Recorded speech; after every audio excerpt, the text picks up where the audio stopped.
Well, hello, brothers and sisters. Welcome to Readings with Regina. And I'd like to give a special shout out to all of my subscribers. And I notice I even have a few new subscribers.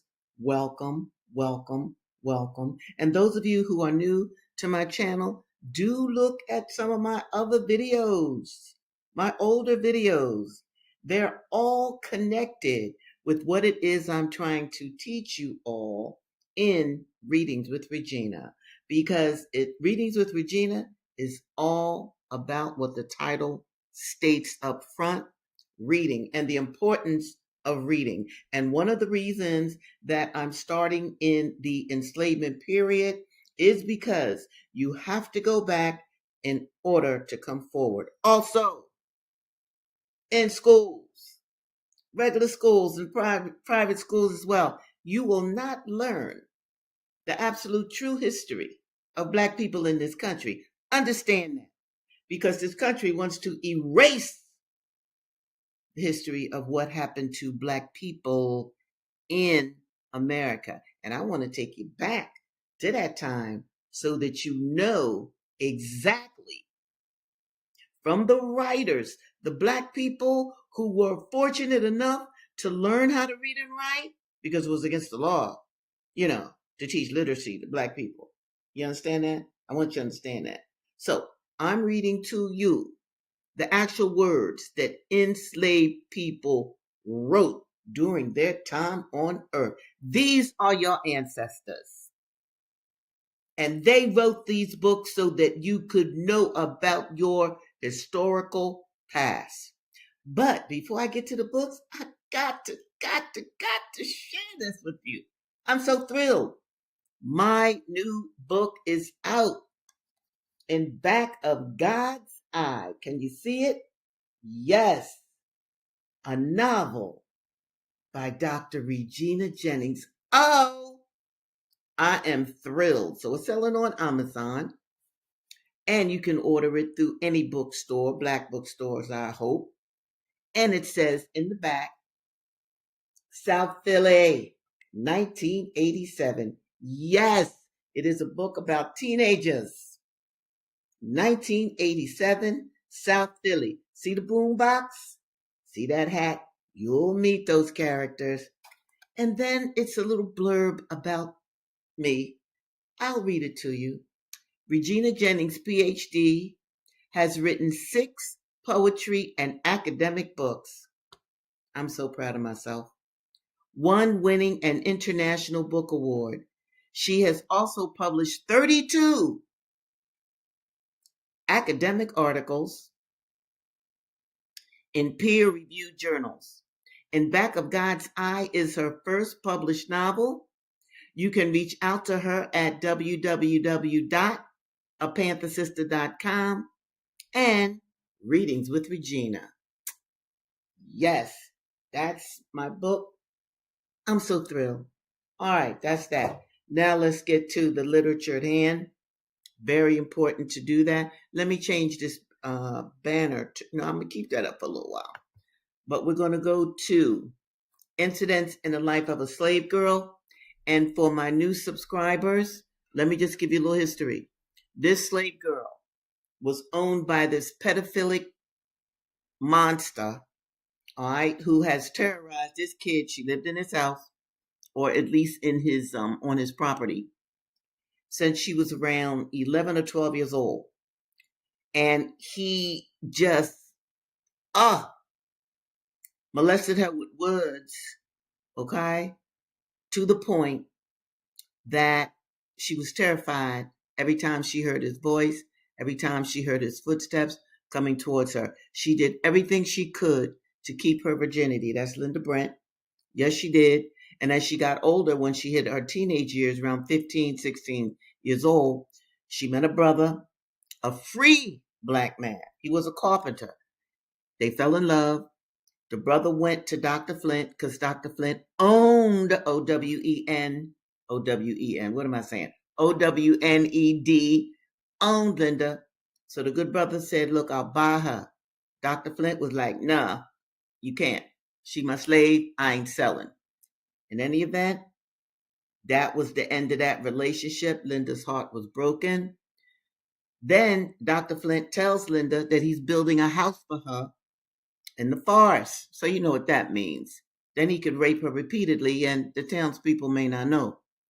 So what Linda did, there was a white guy in the town that liked her. She got with him, he wasn't bad, and she got pregnant.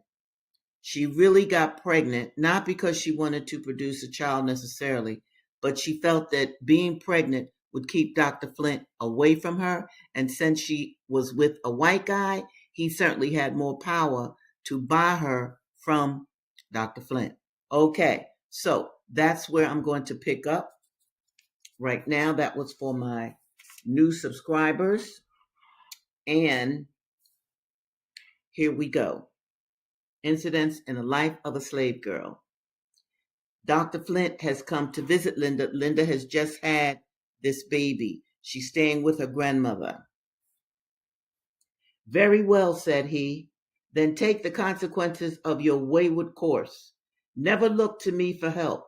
You are my slave. Now, this is what Dr. Flint is saying to this kid. And shall always be my slave.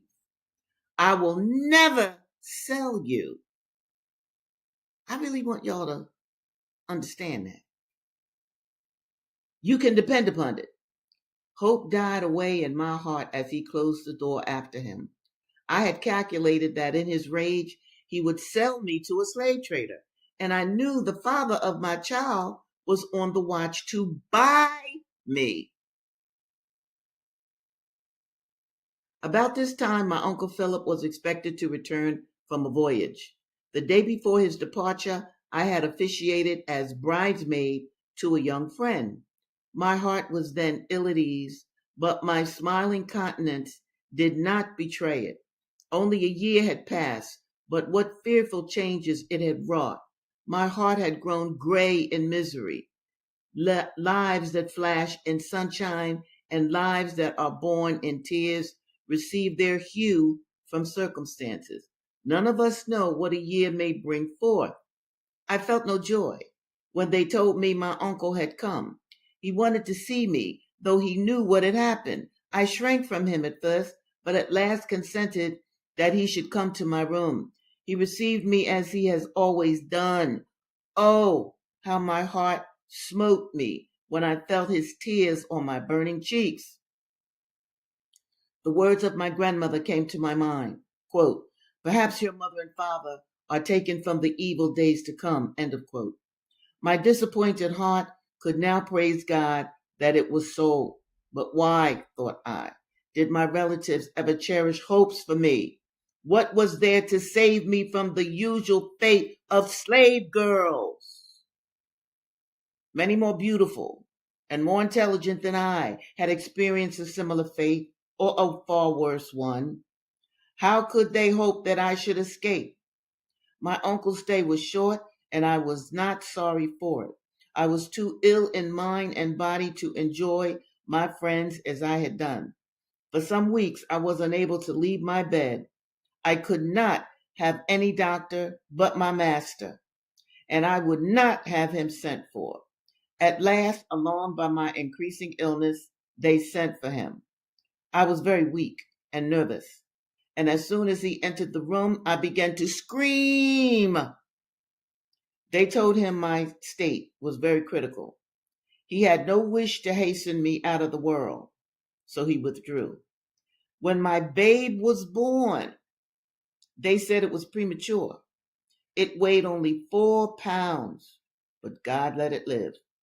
I heard the doctor say I could not survive till morning. I had often prayed for death, but now I didn't want to die unless my child could die too. Many weeks passed before I was able to leave my bed. I was a mere wreck of my former self. For a year, there was scarcely a day when I was free from chills and fever. My babe also was sickly. His little limbs were often racked with pain. Dr. Flint continued his visits to look after my health, and he did not fail to remind me, listen very carefully, he did not fail to remind me that my child was an addition to his stock of slaves. You hear this, people? She was his slave, and her child was also his slave. So by her having a baby, it increased his stock of slaves. Let me say good afternoon, James Green. I'm always glad you're here. Yes. So you got this, people? And when she said, I want to read something else that she said that I want to make very clear to you. She said,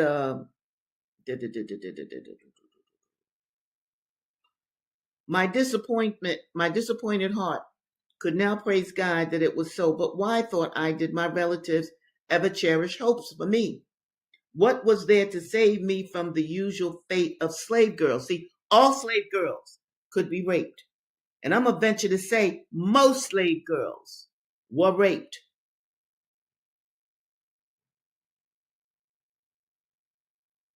Many more beautiful and more intelligent than I had experienced a similar fate or a far worse one. And I want to remind my listeners who have been with me for a while, do you remember William Wells Brown and what happened to his sister?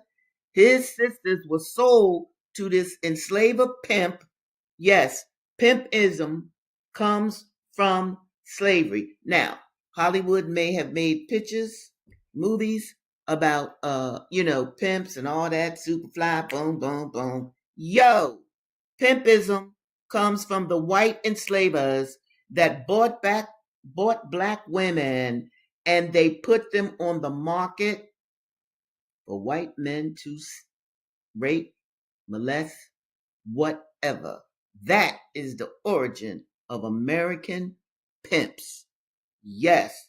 Okay, well, I want to change this banner to something more appropriate. Let's see. I like this. Let me come here. Is this a good one? Yeah, we are all a part of each other. Yeah, we are. We're all a part of each other. This is why I do what I do. Okay? Because, see, I understand as a black woman, hey, I understand what we've been through because I'm an educated black woman. And when I really read our history, I couldn't believe it. I couldn't believe it.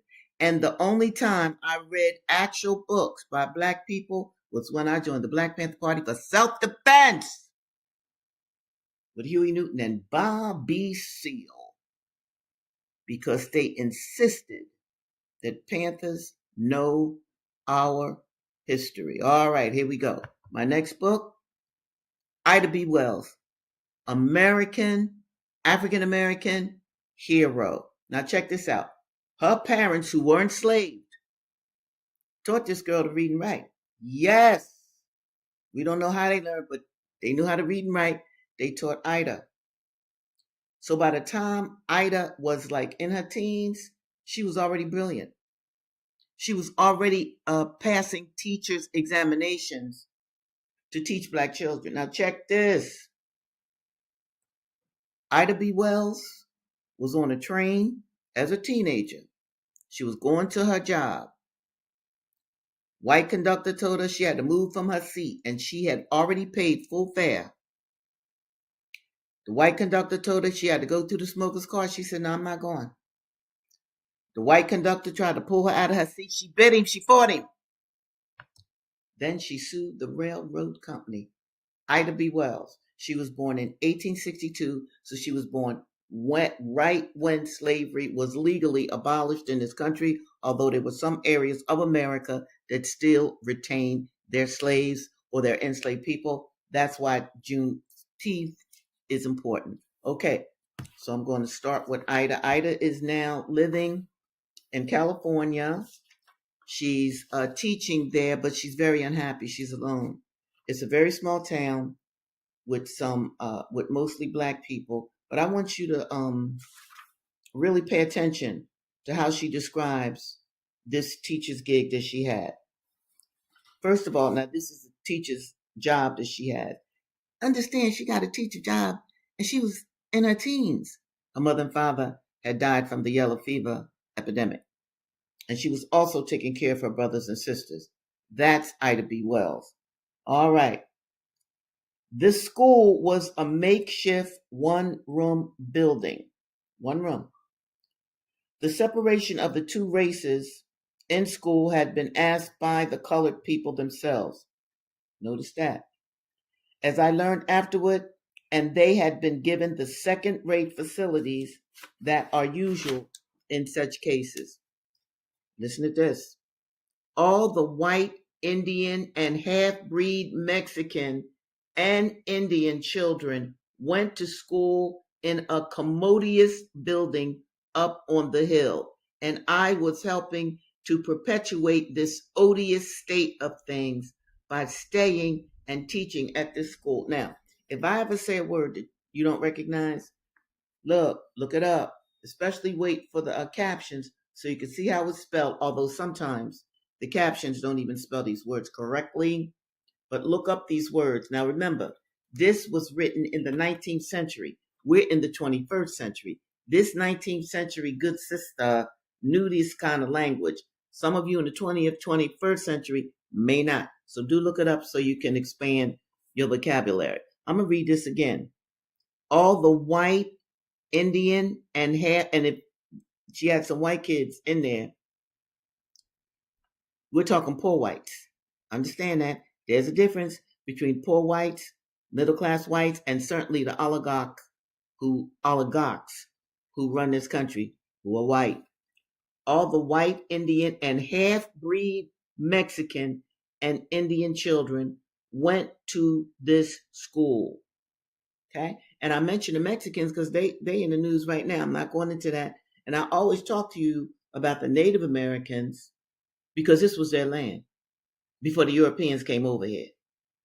Always remember that. Tuesday morning, a telegram was brought me after school had begun. It said, quote, you were elected to teach in the Kansas City schools last night. Wire when to expect you. W. Yates, end of quote.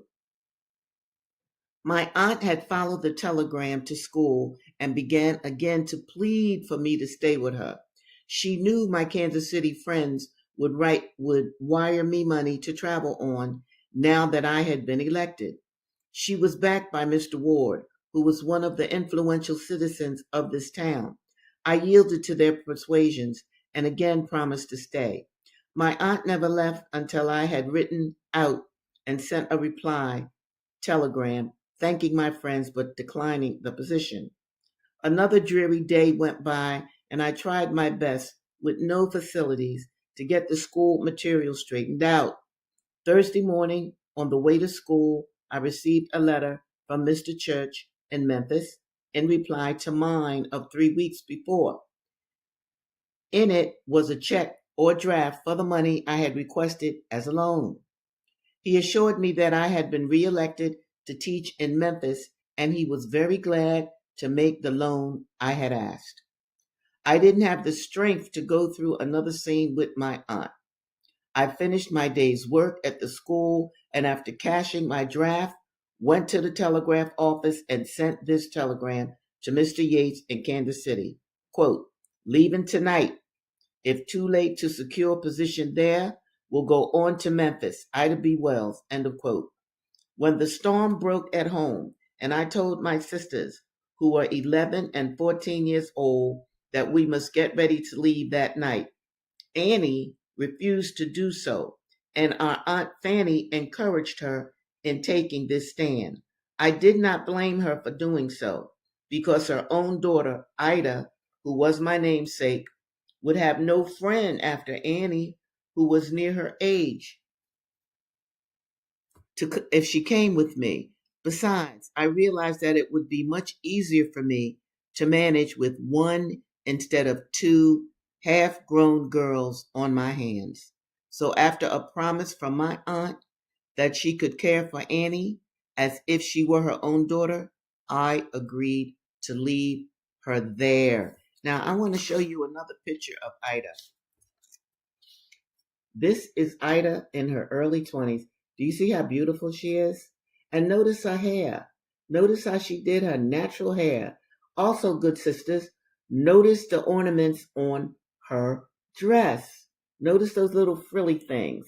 Notice those little decorative things that are on her dress. That is Ida B. Wells in her early 20s. So I'm gonna stop right there. And I want to remind you, especially for my new subscribers, that Ida was able to get a loan of money from the one of the wealthiest black men that she knew at that time. And let me tell you why she was able to get a loan at that time.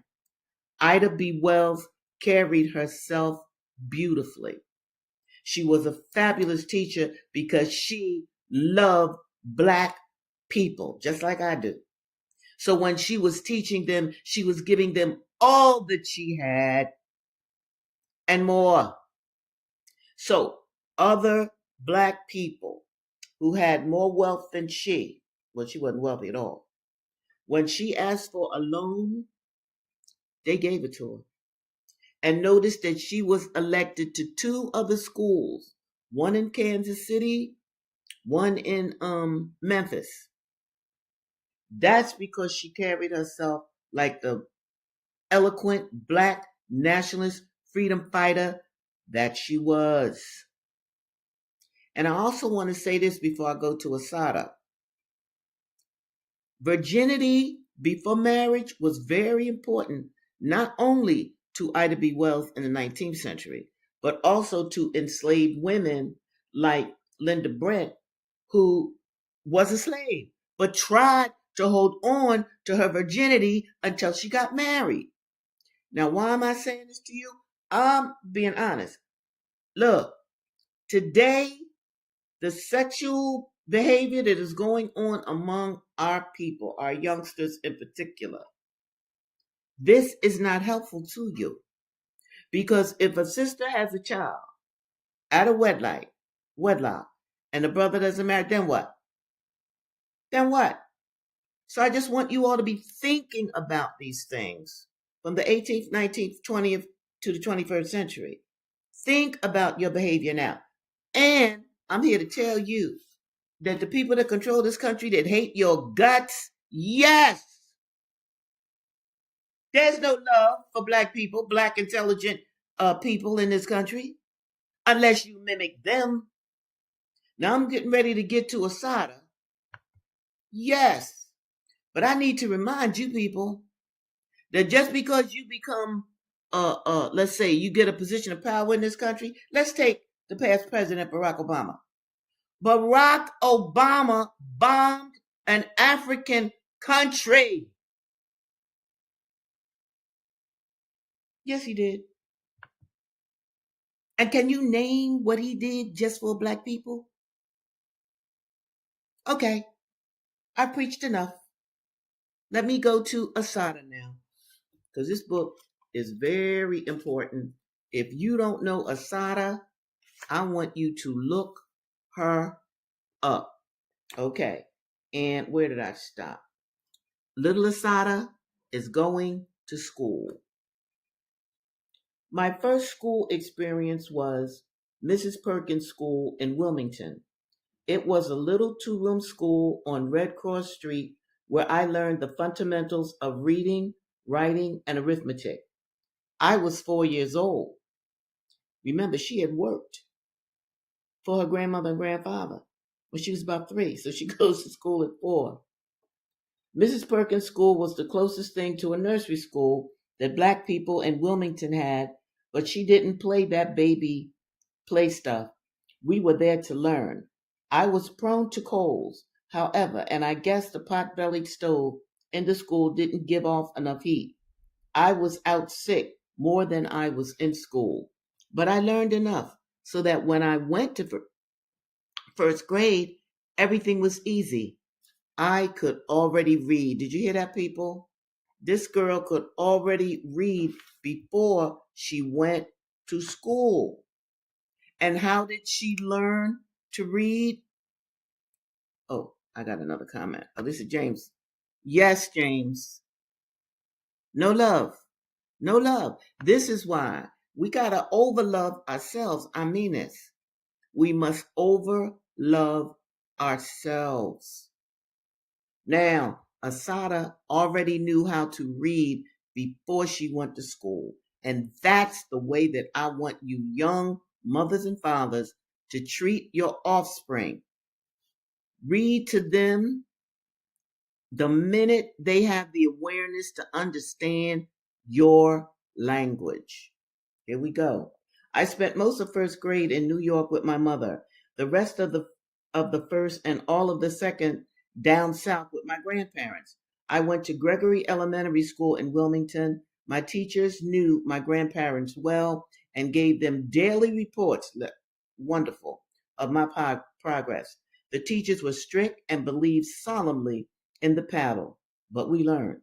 Of course, our school was segregated, but the teachers took more of an interest in our lives because they lived in our world, in the same neighborhoods. This is key, people.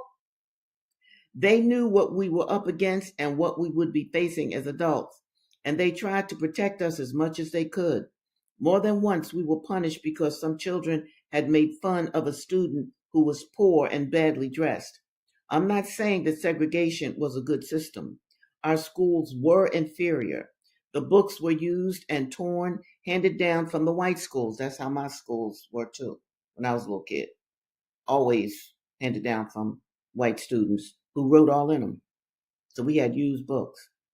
And the conditions under which many black children received an education can only be described as horrible, but black children encountered support and understanding and encouragement instead of the hostile indifference they often met in the integrated schools. There was a big dirt yard next to the school where we would play and fight. We grew up fighting. It was really hard to get through school without a few fights just to survive. But I always wondered what made people fight, especially after we learned about wars. I used to look out on the remains of the sunken ship that tilted up in front of our beach and wonder how people had died in it. It was covered with green moss, and I imagined skeletons floating around inside. The ship had been sunk during the Civil War, and I always wondered if it carried Northerners or Southerners. Back in those days, I used to think the Northerners were the good guys, but I never could make much sense out of war. Listen to this, people. I remember being taught that World War One was the war to end all wars. Well, we know that was a lie because there was World War Two. I remember a teacher telling us that World War One was started because Prince Ferdinand, somewhere in Austria, got killed. When we learned history, we were never taught the real reasons for things. We were just taught useless trivia, simplistic facts, key phrases, and miscellaneous meaningless dates. I couldn't understand it. What were people all the way in America doing in a war because some prince got killed in Austria? I could just imagine going home and telling my grandmother that I got into a fight because some dude in Europe got killed. Nice. I'm going to stop right there. How do you all know history? Think about how history was taught to you. Okay? What in the world did America have to do with World War One? And if World War One was the war to end all wars, well, what was World War Two? Now let's bring it forward. Okay? Boom! Aren't we sending money? And I'm saying we, your tax dollars are going to Ukraine. Now, isn't that nice? Ukraine is having a fight with Russia. Do you understand that Russians and Ukrainians are cousins? Yes, that is their war. Why is the United States paying for a war all the way across the world? Why is that? What are your roads like in your cities? Those of you who are, listening to me. What is the infrastructure like? Mm-hmm. So I just wanted to show you. And if you want more information about wars, look at my videos where I read from Amir Abu Jamal's work. Let me see if I can find it. Yeah, here it is. Cool. Murder Incorporated. The wars that the United States has been in is just terrible. Let me just explain this to you too. War is hell. Killing people. Is that what we were brought to earth to do? To kill each other? Does that make sense to you? Does the genocide in Gaza make sense to you? We are living through a genocide right now. And I'm going to end with this. Nelson Mandela's grandson was on that flotilla that went to Gaza to take aid, and the Israelis arrested all of them. All of them, including Nelson Mandela's grandson. So I'm saying all this because I really want my listeners, look at the world in which we are living. How are you contributing to that world? And of course, since this is Reading with Regina, and I am a Black nationalist, I love all humanity, but my people first, like Marcus Garvey said. How are you doing anything to make this planet better? Okay? Try not to run away from what you think you cannot control, because you have more control than you think you have. All right, people. I'm heading out of here. It was always wonderful to be with you. And I want to remind you, do hit that like button. That means something. I'm not sure what, but it means something to you too. So do like my videos, and please share my videos with family and friends and even your enemies. Share my videos. The holidays are coming up. You having people over? Pull out one of my videos that you think is especially good or important or whatever. Well, in the meantime, people, I'm getting ready to sign off. Okay?